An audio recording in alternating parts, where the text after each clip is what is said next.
All right, so we're reading Two Kinds today. We're going to read the first half. And so, just to recap some of the issues that we know will surface in the text, we know it's a big conflict between a mother and a daughter. And the mom has escaped war torn China. She's lost everything. Her village was getting bombed out. And so, coming to America, she's got big hopes and big expectations for a better life for her daughter. And so that's kind of a heavy burden she places on her kid, right? This kid, feels like she has to live up to all these great things and achieve dreams that her mom never had. We talked about, is conflict between kids and parents, is it inevitable? In this story, there's a heavy clash. They almost come to blows. Do parents take their kids' extracurricular achievements too seriously? In the story, the mom's a tiger mom, and she just rides this girl and wants great things of her. Is that okay? Is it tough to find your own identity? We talked about how you are just inundated with so many images and media of what you should be and who you should be. Is it hard to find your own self sometimes? And this girl, she's caught between her Chinese culture and then living in America. And who is she? Because of all their sacrifices, how much do we owe our parents? They do so much, but what is required of us to give back? How far should we go with obedience and allegiance? Do you owe them everything? And then just talking about the value that Americans place on education or the lack of value and how tough you might be on your own kids. And so today I invite you go to Google Classroom to our Two Kinds post, and there's a document that you're going to need throughout our entire work today and tomorrow as we read. So you'll go there, and it's called The Mother versus the Daughter. And it's a battle of wills. They're coming at each other. And so so you can go ahead and open that, Mother versus Daughter. Okay, and I've got my own little teacher copy here, and we'll be able to take notes. But here it is, our reading for meaning strategy. Reading for meaning means that you know your purpose up front. And so that makes the reading a little bit more exciting and engaging as you go. So whose side are we on? Are we going to be on the mother's side, or are we going to be on the daughter's side? Who really deserves our sympathy and our support? And there's going to be a lot of evidence for both. So smart readers, they look at things from multiple perspectives, and so that's what we're going to do. We're going to look at ways why we should feel for the mom, and we'll collect evidence, and why we should feel for the daughter and collect evidence. And at the end, there will be a debate. It's always very interesting how divided we are, how many kids are in the mom's camp and present her side and her struggle and her reality versus the daughter and how tormented and conflicted she feels. So grab this document. The nice thing is, as we read, we'll be able to copy and paste evidence right from our story link. So your story link is here. Two Kinds. You go ahead and click that, let it load, and it looks like this. I like our version in the textbook a little bit better in our school book, but needed a digital version to work with it in this format with you. And all the paragraphs are numbered, so it's easy just to refer back to a certain line where we're looking for evidence. Okay. So as we read, we're looking for, why should we feel for the mom? Why should we feel for the daughter? Okay. So I will begin. Teachers, pause if you need kids to pull up the story or the mother versus daughter story notes. All right. Two Kinds. My mother believed you could be anything you wanted to be in America. You could open a restaurant. You could work for the government and get good retirement. You could buy a house with almost no money down. You could become rich. You could become instantly famous. Of course, you can be prodigy too, my mother told me when I was 9. You can be best anything. What does Auntie Lindo know? Her daughter? She's only best tricky. America was where all my mother's hopes lay. She had come here in 1949 after losing everything in China: her mother and father, her family home, her first husband, and 2 daughters, twin baby girls. But she never looked back with regret. There were so many ways for things to get better. Okay, so that's our first page. So, I mean, is it true you can be anything you want to be in America? I mean, to an extent, there's people literally right now risking their lives to get in our borders and want to be here and set down roots here and raise their families here, because you can pull yourself up. And we love all these immigrant stories of people who come here with nothing and find a way to be successful. So the mom thinks that, but the mom thinks the daughter can be a prodigy. And what is a prodigy? Like a basketball prodigy or a piano prodigy, like kids of insane ability and talent. Can you just be a prodigy? So to an extent, this talent, I mean, you can work for it, but there also has to be some natural ability, and then I would think also your own passion and drive for it too. So why should we feel for the mom? Well, she'd come here after losing everything in China. So let's go ahead and find that. Go ahead and highlight that quote right here near the bottom of the first or the third paragraph on the first page. She had come here in 1949 after losing everything in China: her mom, her father, her home, her husband. And in the full novel, which I've read, the mom literally, her village was getting bombed out, and she straps her babies to herself. Her husband's off fighting the war, and she's running down this road, and then the planes come and they're bombing them out. And when she wakes up, her kids are gone. And I don't want to give too much away, but so she's come here with hope for a better life. So let's go ahead and copy that quote. Okay. And let's take it to our notes. Why should we feel for the mom? Well, she's lost everything. So I'm just going to go ahead and put that right here. And then because it's text that we're quoting, we will put quotation marks around it. And then it's on page 30. Okay. The mom lost everything. So, teachers, pause if you need to have kids have a second to copy that important line down, and we'll continue our story. All right, continuing back to the text. So, this mom has all this hope. What is she going to do with her big American life? We didn't immediately pick the right kind of prodigy. At first, my mother thought I could be a Chinese Shirley Temple. We'd watch Shirley's old movies on TV as though they were training films, and my mother would poke my arm and say, "Nikan, you watch." And I would see Shirley tapping her feet or singing a sailor song or pursing her lips into a very round "oh" while saying, "Oh my goodness." "Nikan," said my mother as Shirley's eyes flooded with tears. "You already know how. Don't need talent for crying." Soon after, my mother got this idea about Shirley Temple. She took me to a beauty training school in the Mission District and put me in the hands of a student who could barely hold the scissors without shaking. Instead of getting big fat curls, I emerged with an uneven mass of crinkly black fuzz. My mother dragged me off to the bathroom and tried to wet down my hair. "You look like Negro Chinese," she lamented, as if I had done this on purpose. The instructor of the beauty training school had to lop off these soggy clumps to make my hair even again. "Peter Pan is very popular these days," the instructor assured my mother. I now had hair the length of a boy's, with straight across bangs that hung at a slant 2 inches above my eyebrows. I liked the haircut, and it made me actually look forward to my future fame. In fact, in the beginning, I was just as excited as my mother, maybe even more so. I pictured this prodigy part of me as many different images, trying each one on for size. I was a dainty ballerina girl, standing by the curtains, waiting to hear the right music that would send me floating on my tiptoes. I was like the Christ child lifted out of the straw manger, crying with holy indignity. I was Cinderella, stepping from her pumpkin carriage with sparkly cartoon music filling the air. In all of my imaginings, I was filled with a sense that I would soon become perfect. My mother and father would adore me. I would be beyond reproach. I would never feel the need to sulk for anything. But sometimes the prodigy in me became impatient. "If you don't hurry up and get me out of here, I'm disappearing for good," it warned. Okay, so the mother wants to make her daughter into this famous child actor. I mean, don't we all want to cash in on our kids' fame? But she's actually going for it, giving the kid a new little style, a little haircut. And the kid's kind of going with it. She's sort of got this warped sense of, yeah, I'm going to be famous. It's going to be good, right? I'm going to be on America's Got Talent. But why does the girl want to be a prodigy? Is there something a little bit sad and wrong? So look around paragraph 10 and see if you can highlight what you find to be a little bit disturbing in her thinking. Okay? And then tell your podmate. I will pause. Okay, so this disturbs me. In all of my imaginings, I was filled with a sense that I would soon become perfect, because that's achievable. And my mother and father would adore me.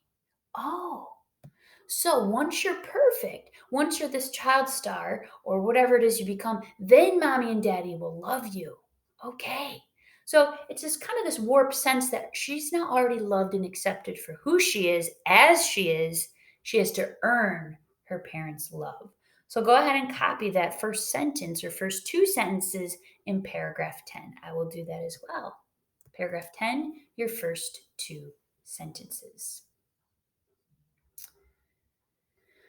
All right, when you've got that, we're going to put it over here. Why should we feel bad for the daughter? Well, it feels like she has to earn her parents' love. And so we shall drop our little quote in there.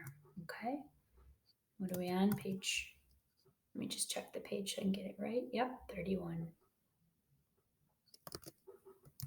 All right, so feeling bad for homegirl, right?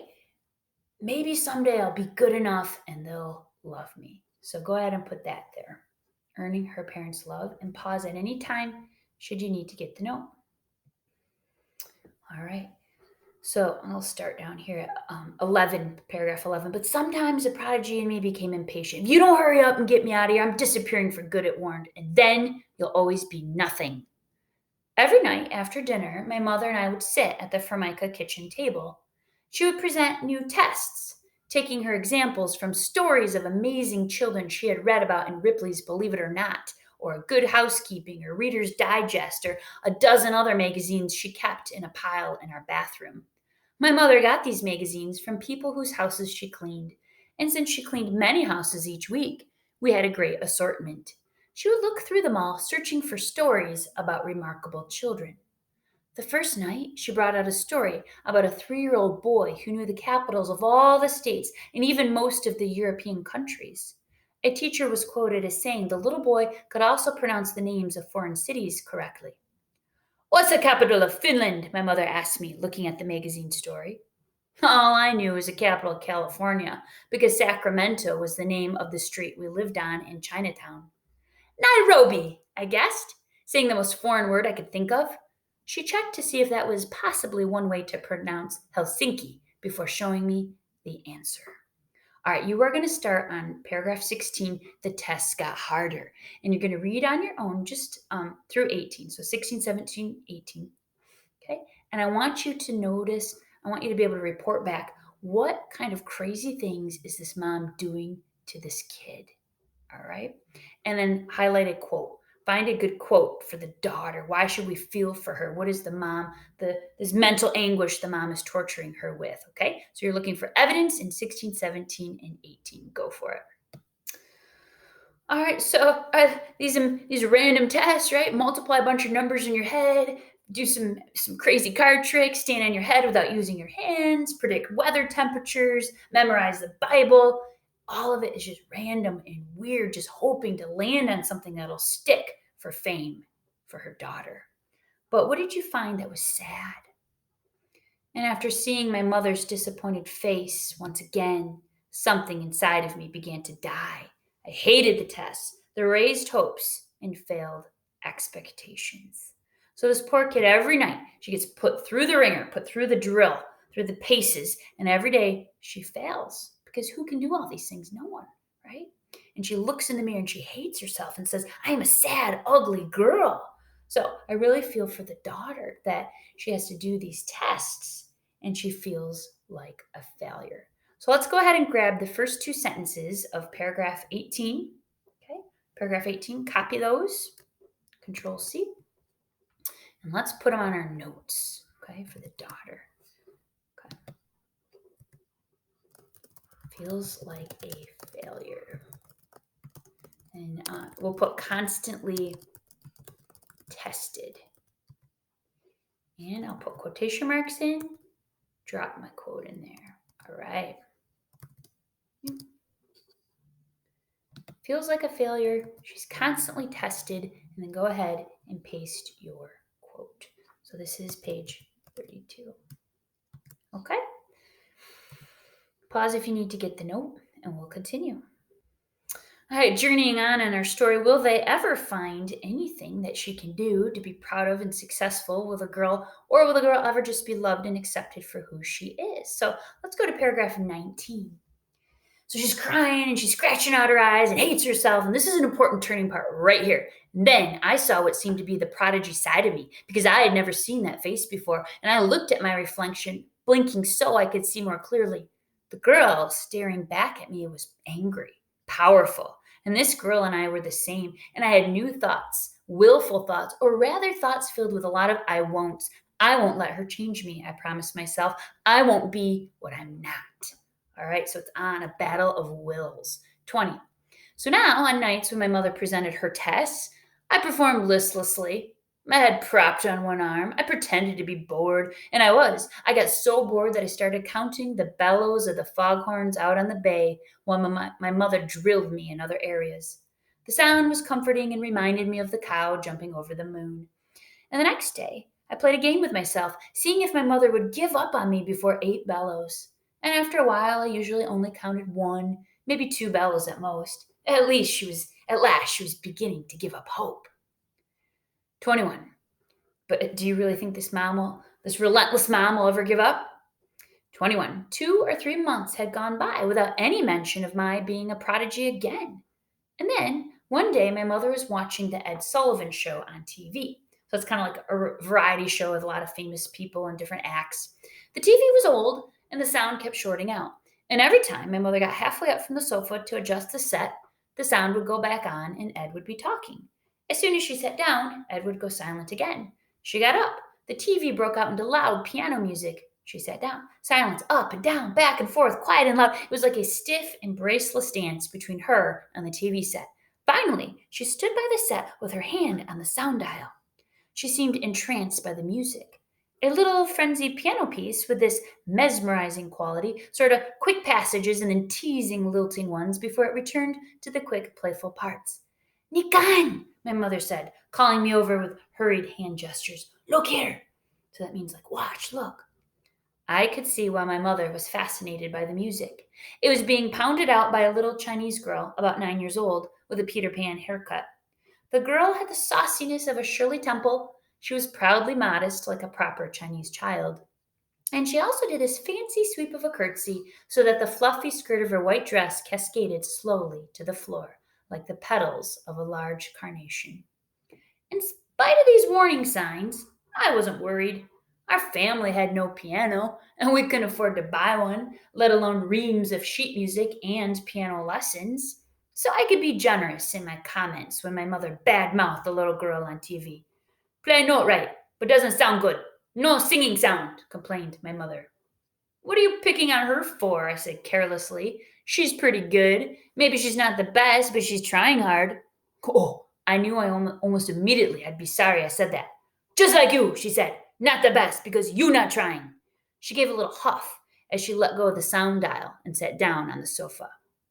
The little Chinese girl sat down also to play an encore of Anitra's Dance by Grieg. I remember the song because later on I had to learn how to play it. 3 days after watching the Ed Sullivan Show, my mother told me what my schedule would be for piano lessons and piano practice. She had talked to Mr. Chong, who lived on the first floor of our apartment building. And Mr. Chong, he was a retired piano teacher, and my mother had traded house cleaning services for weekly lessons and a piano for me to practice on every day, 2 hours a day from 4 until 6. So band kiddos and orchestra kids do practice 2 hours every day. When my mother told me this, I felt as though I had been sent to hell. I whined and I kicked my little foot when I couldn't stand it anymore. Why don't you like me the way I am? I'm not a genius. I can't play the piano. And even if I could, I wouldn't go on TV if you paid me $1,000,000, I cried. My mother slapped me.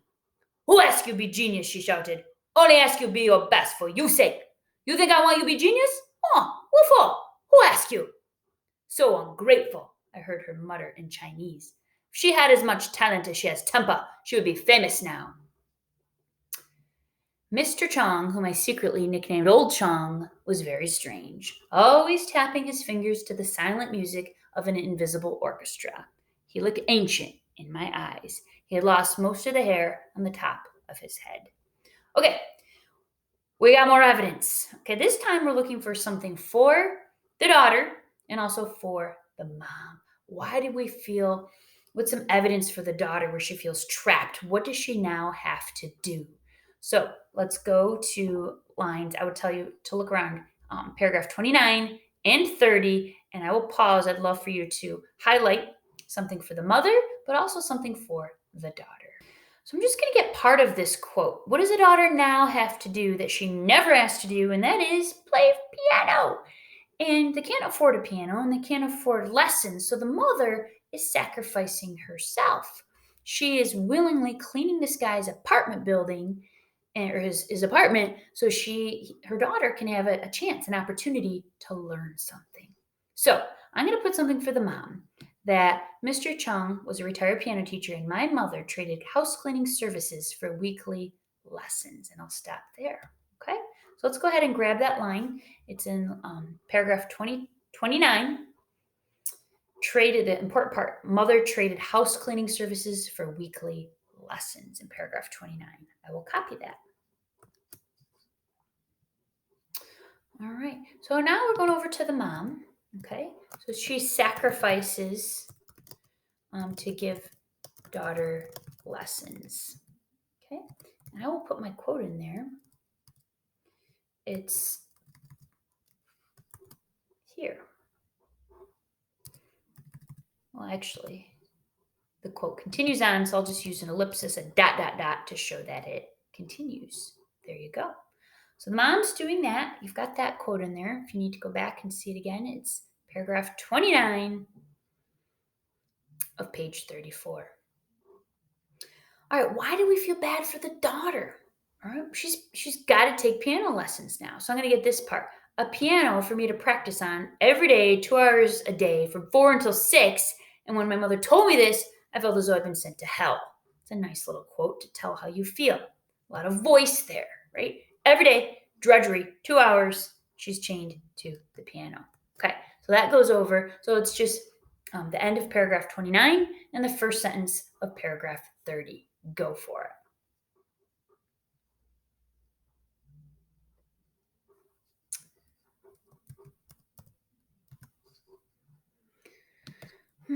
So I will say forced into piano lessons.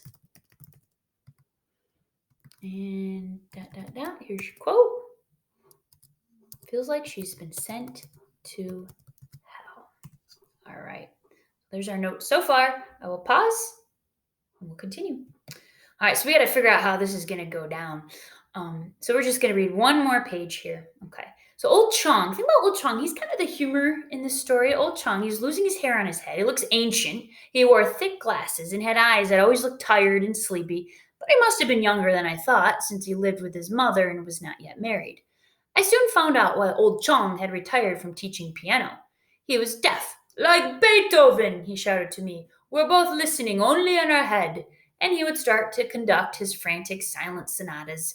And our lessons went like this. He'd open the book and point to different things, explaining the purpose. Key, treble, bass, no sharps or flats. So this is C major. Listen now, play after me.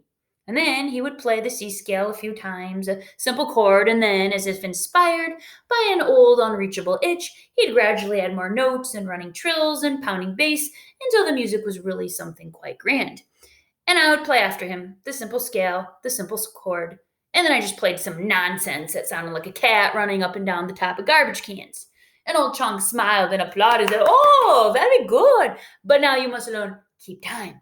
Okay. So this girl kind of looked out. She's taking piano lessons and she doesn't want to, but her teacher's deaf, right? So she can get away with a lot of stuff. So that's how I discovered that old Chong's eyes were too slow to keep up with the wrong notes I was playing. He went through the motions in halftime. To help me keep rhythm, he stood behind me, pushing down on my right shoulder for every beat. He balanced pennies on top of my wrist, and I would keep them still as I slowly played scales and arpeggios. He had me curve my hand around an apple and keep that shape when playing chords. He marched stiffly to show me how to make each finger dance up and down staccato like an obedient little soldier. He taught me all these things, and that is how I also learned I could be lazy and get away with mistakes. Lots of mistakes. If I had the wrong notes because I hadn't practiced enough, I never corrected myself. I just kept playing in rhythm, and old Chong kept conducting his own private reverie. So maybe I never really gave myself a fair chance. I did pick up the basics pretty quickly, and I might have become a good pianist at that young age, but I was so determined not to try, not to be anybody different, that I learned to play only the most ear splitting preludes, the most discordant hymns. And over the next year, I practiced like this dutifully in my own way. So, homegirl's a rebel. She's out there pounding around a lot of nonsense and screwing around and doesn't even care. And why should we feel bad for the mom, right? She's not even trying. She's not even, she doesn't practice. She doesn't correct herself. She doesn't care. I never gave myself a fair chance, right? I was so determined not to try. Mhm. So I'm going to go ahead and grab that line. Short line on paragraph 41. I was so determined not to try. Copy that.